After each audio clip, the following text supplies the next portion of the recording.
σας. Γεια σας. Έχουμε κλείσει ένα δωμάτιο στο όνομα Τζεδάκη. Το δικό μου έδωσες. Εσύ θα το πληρώσεις. Ζήτησατε το 331. Μάλιστα. Στο δίπλα δωμάτιο, ένας κύριος με το ίδιο. Συνωνυμία. Συνωνυμία, σωστά. Ορίστε. Ας καλά. Έλα, ανέβασε γρήγορα πάνω. Μόνη μου, εσύ. Εγώ έχω να σταματήσω την μπουλντόζα που ήρθε να μου χαλάσει τα σχέδια. Πήγαινε πάνω πριν τελειώσει το πανηγύρι.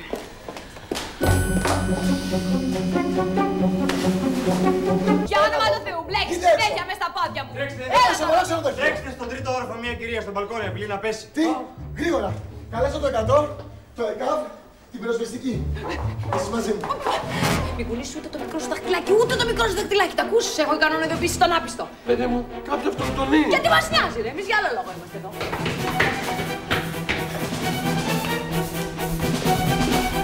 Είστε σίγουρος ότι είναι αυτό το δωμάτιο? Στο μεσαίο μπαλκόνι δεν μου είπατε. Λέτε να μην ξέρω τα δωμάτια μου. Εσείς τι είστε? Γιατρός. Χρειαζούμενος.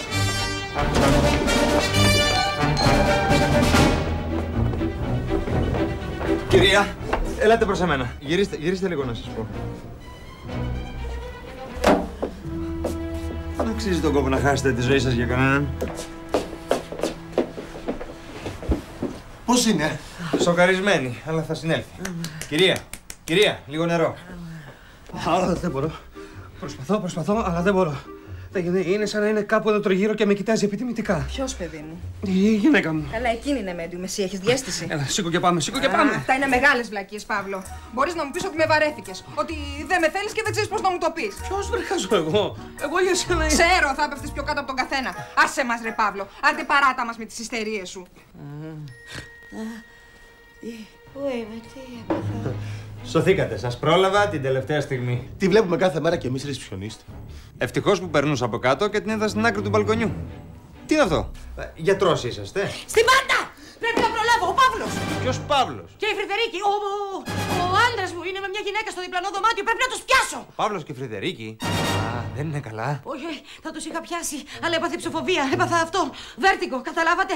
Αχ, για μισό μέτρο δεν τους έπιασα! Τον Παύλο και τη Φρυδερίκη. Ναι! Όχι σκάνδαλα εδώ μέσα. Πρέπει να τους πιάσω από αυτοφόρο και εσείς θα είστε μάρτυρες. Όχι σκάνδαλα, κυρία μου. Αχ, σας παρακαλώ, ανοίξτε μου το διπλανό δωμάτιο, δεν θα του κάνω τίποτα, μόνο λίγο θα το φτύσω. Όχι σκάνδαλα. Όχι σκάνδαλα. Όχι σκάνδαλα. Και ένα σκανδαλάκι μέσα στη ζωή είναι. Πάμε, πρέπει να έχω μάρτυρες. Ότι θα έφτανες να ανοίξεις γραφείο διάλυσης γάμων, απίστευτο. Μπα, και είναι πιστευτή η κατάστασή μας, δηλαδή. Περίμενες βρε ποτέ εσύ να βρεθούμε μεταξύ κολάσους και παραδείσου, το περίμενες? Εγώ το περίμενα. Έτσι διαόλυσα από ήσουν εσύ, το περίμενα. Τους έχασα. Αχ, εγώ φταίω, η ανόητη, η ηλίθεια.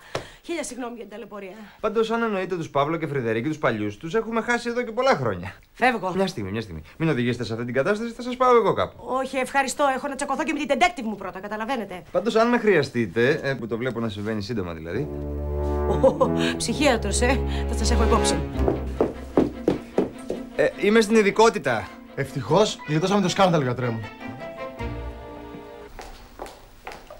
Γεια σας. Γεια σας. Έχουμε κλείσει ένα δωμάτιο στο όνομα κύριος Τζεδάκης. Στο δικό μου το κλείσες. Εσύ θα το πληρώσεις. Μάλιστα. Δεν θα ρωτήσω αν ξέρετε ποιος μένει δίπλα. Και πολύ καλά θα κάνετε. Δεν το πιστεύω αυτό, δεν το πιστεύω. Λοιπόν, ανέβα πάνω σου, γρήγορα. Μόνος μου, εσύ. Έχω να ξανασταματήσω την μπουλντόζα που ήρθε ξανά να μου κολλάσει τα σχέδια. Επάνω πριν τελειώσει το πανηγύρι. Ως εδώ, ρε.